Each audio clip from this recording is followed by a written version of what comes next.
4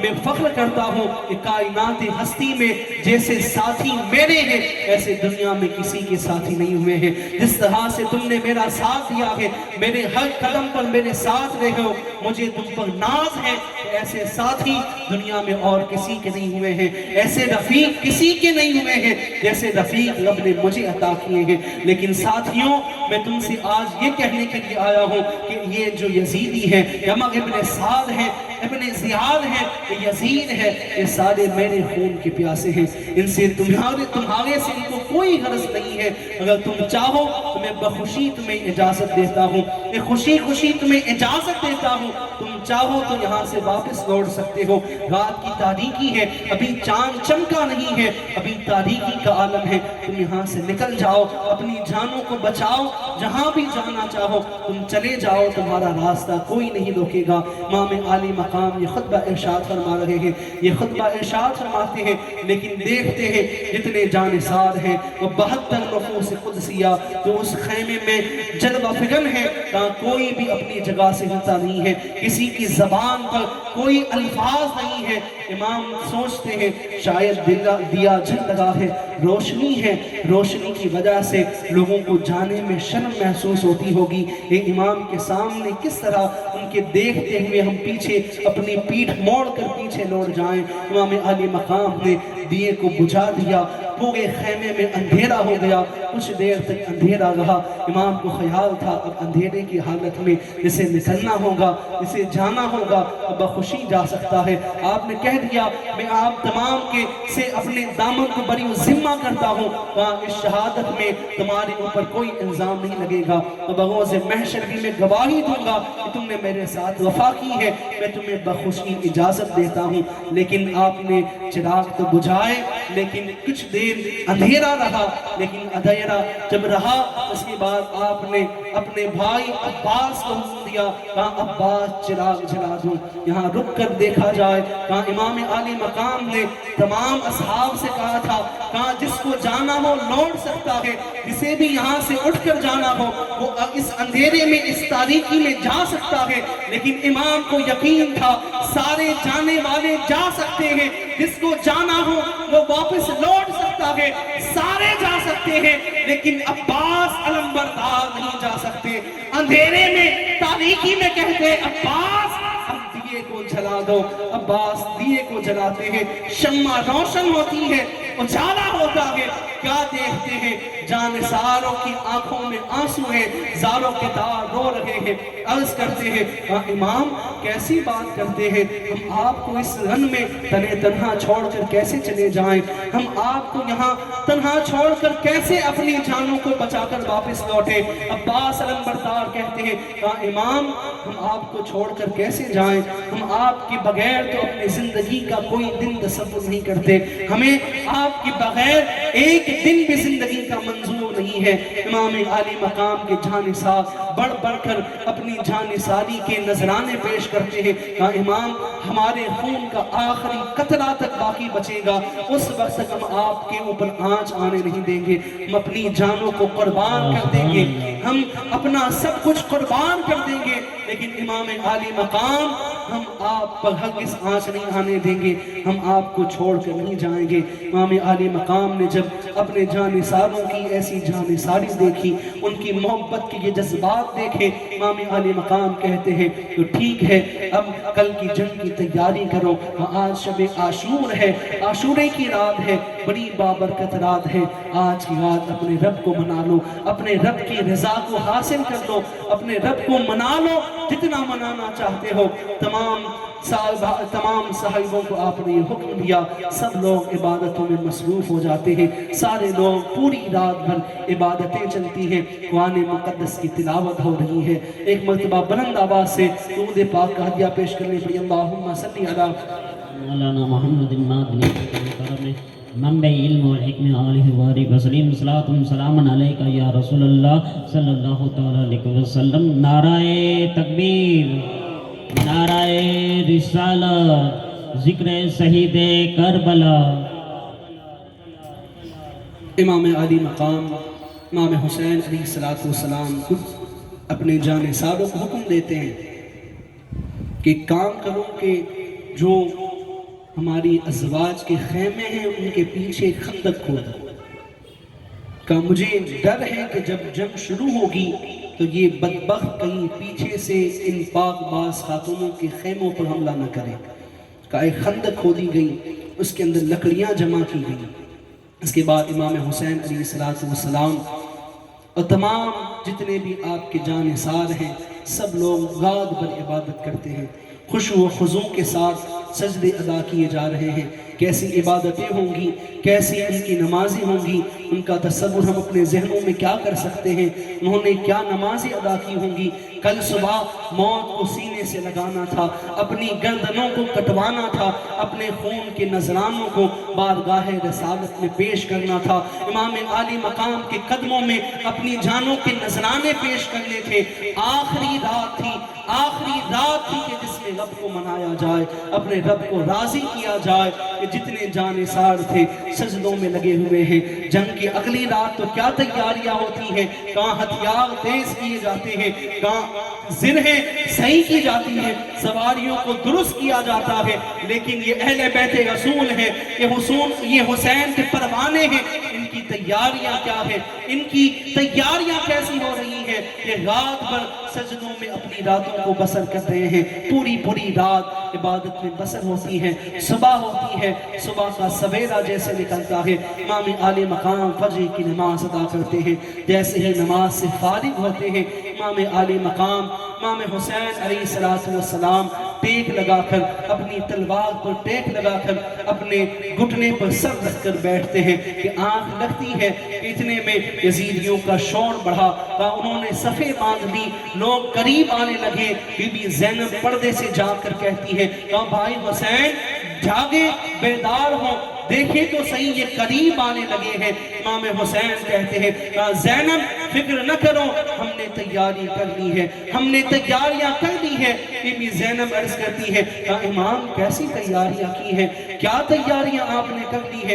امام حسین کہتے ہیں بہن زینب ابھی میں نے خواب دیکھا، خواب میں آقا نامدار کو دیکھا۔ حضور علیہ السلام فرما رہے تھے کہ حسین اب تمہارے آنے کا وقت قریب ہے، جلدی آؤ، تمہارے آنے کی ساری تیاریاں ہو گئی ہیں، تمہاری تشریف آوری کی، تمہارے خیر مقدم کیے جانے کی ساری تیاریاں ہو گئی ہیں۔ یہ لشکر آمنے سامنے کھڑا ہے، صفیں باندھ کر 22,000 کا لشکر جدار ہے۔ امام عالی مقام اپنے گھوڑے پر سوار ہوتے ہیں، اس گروہ اشقیاء کے سامنے گھوڑا لے جا کر کھڑے ہوتے ہیں۔ وہاں جا کر آپ نے خطبہ ارشاد فرمایا، اس خطبے کو اتمام حجت کہا جاتا ہے، وہ خطبہ کہ جس کے بعد کوئی حجت باقی نہ بچے، جہاں حجتوں ختم ہو جائیں، جہاں ساری حجتیں، ساری دلیلیں انتہا کو پہنچ جائیں۔ امام عالی مقام نے وہ اتمام حجت کا خطبہ ارشاد فرمایا۔ امام حسین نے حمد و صلات کے بعد کہا کوفیوں تم میں سے جو مجھے جانتا ہے وہ جانتا ہے، جو نہیں جانتا ہے وہ آج جان لے، میں حسین ابن علی ابن ابی طالب ہوں، میں نبی کریم کا نواسا ہوں، میں حضور علیہ السلام کا بیٹا ہوں۔ کہا جان لو میں وہی حسین ہوں جسے حضور علیہ السلام نے کہا ہے کہ یہ حسین جنتی جوانوں کا سردار ہے۔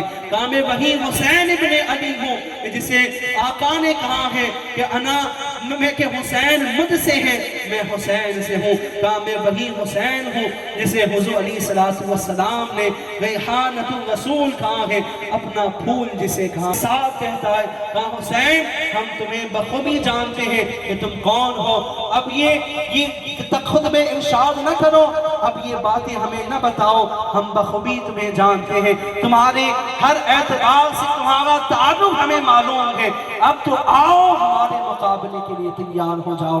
اس امام عالی مقام کہتے ہیں کہ مجھے تم سے اسی بات کی توقع تھی، لیکن میں تو اتمام حجت کے لیے آیا تھا کہ کوئی بغوز محشر نانا کے سامنے یہ نہ کہہ دے کہ ہم حسین کو نہیں جانتے تھے، ہم نے حسین کو نہیں پہچانا تھا، ہمیں تو حکم دیا گیا، ہم مارکے کے لیے آئے، ہم نے ان کا مقابلہ کیا، ہم نے انہیں شہید کیا، لیکن ہم نہ جان سکے کہ وہ کون تھا۔ یہ کہنے والا کوئی باقی نہ بچے، اس لیے آج حسین اتمام حجت کے لیے آیا تھا، امام عالی مقام نے اتمام حجت کو مکمل کیا۔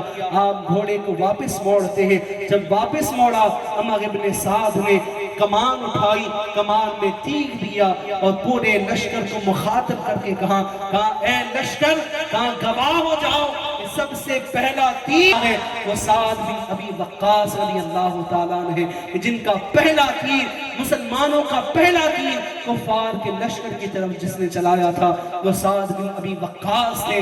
آج دیکھیں کیا عالم ہے کہ اسی جنتی باپ کا جہنمی بیٹا وہ عمر ابن سعد اپنا پہلا تیر امام عالی مقام کے خیمے کی طرف چلاتا ہے۔ امام عالی مقام جیسے ہی خیمے میں تشریف لاتے ہیں، کہاں حر بن یزید ریاحی، کہاں وہ اس نے ایک نماز امام عالی مقام کے پیچھے ادا کی تھی، کہاں وہ بڑے غم و اندوز کے عالم میں ہے، وہ بڑی پریشانی کے عالم میں ہے، اس کے چہرے پر فکر کے آثار ہیں، وہ فکر مند ہے، غمگین ہے۔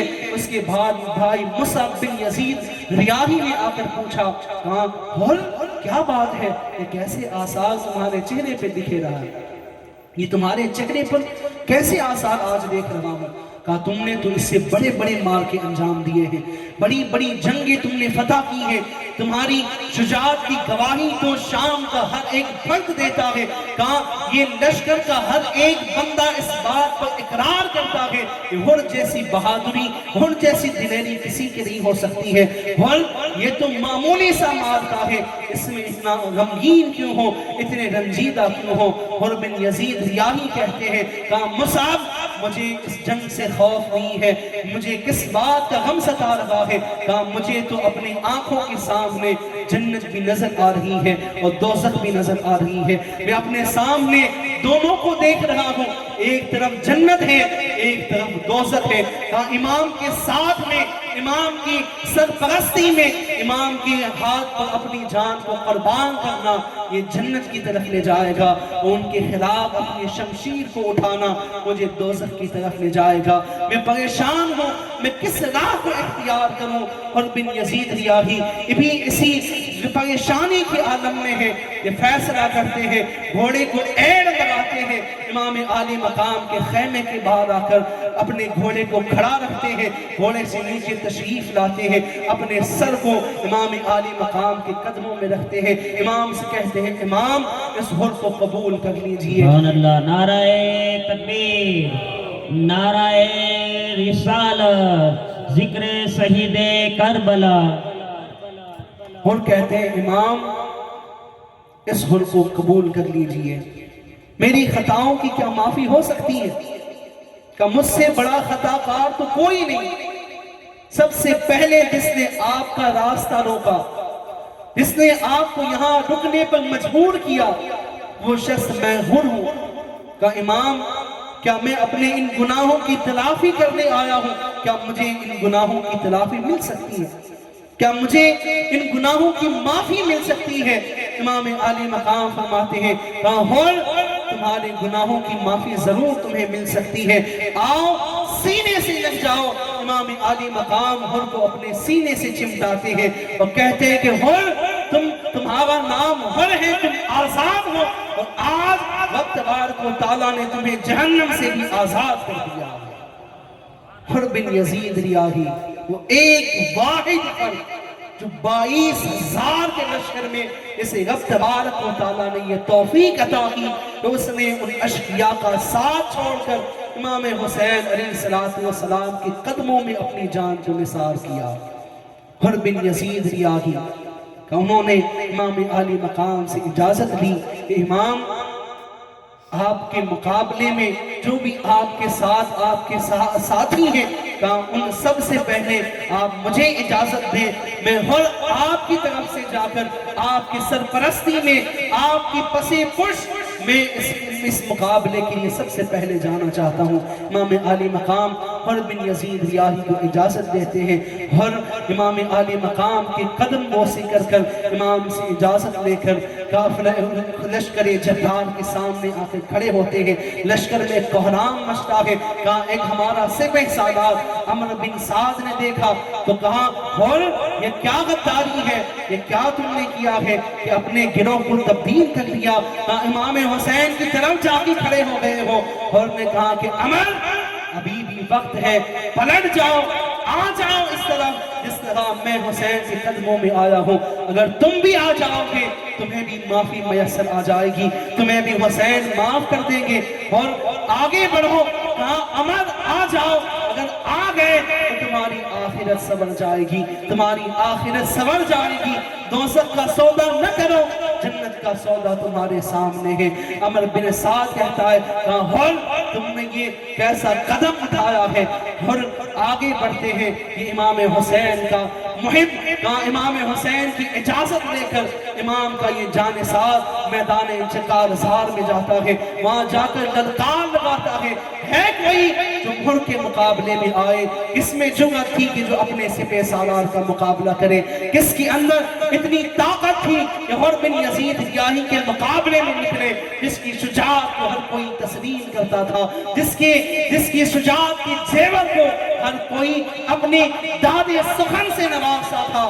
کون اس حر بن یزید ریاحی کے مقابلے میں آئے؟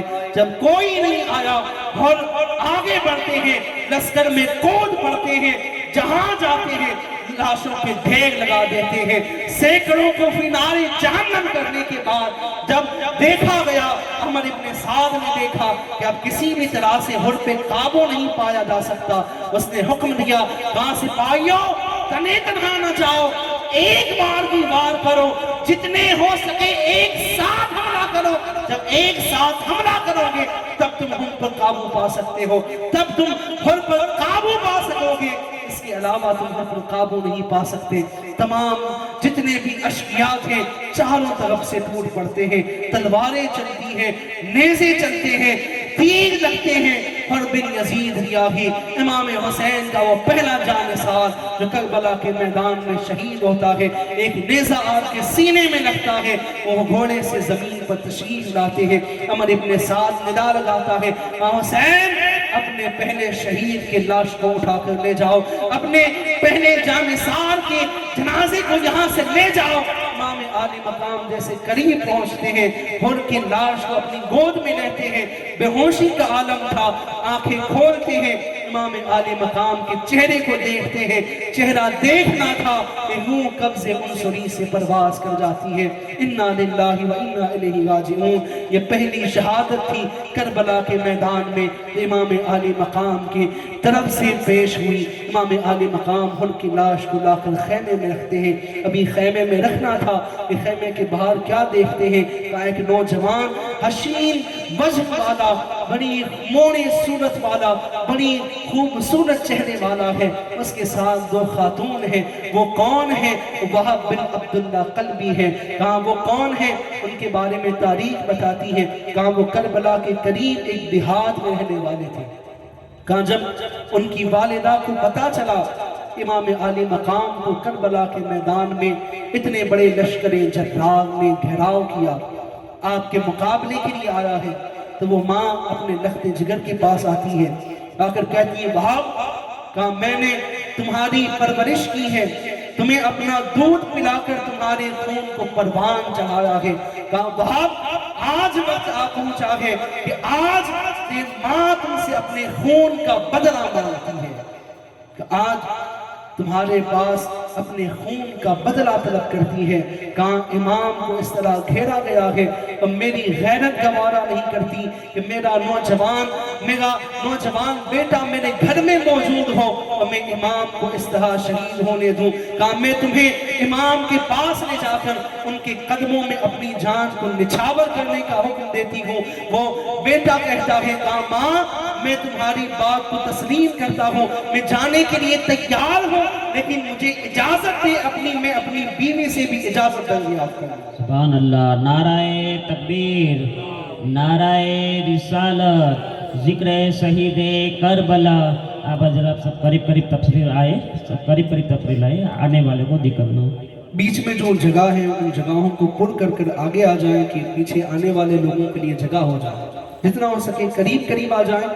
ایک باغ سب لوگ درود پاک کا ہدیہ پیش کر کر آگے جو جگہ بیچ میں ان جگہ کو پر کر کے آگے آ جائیں۔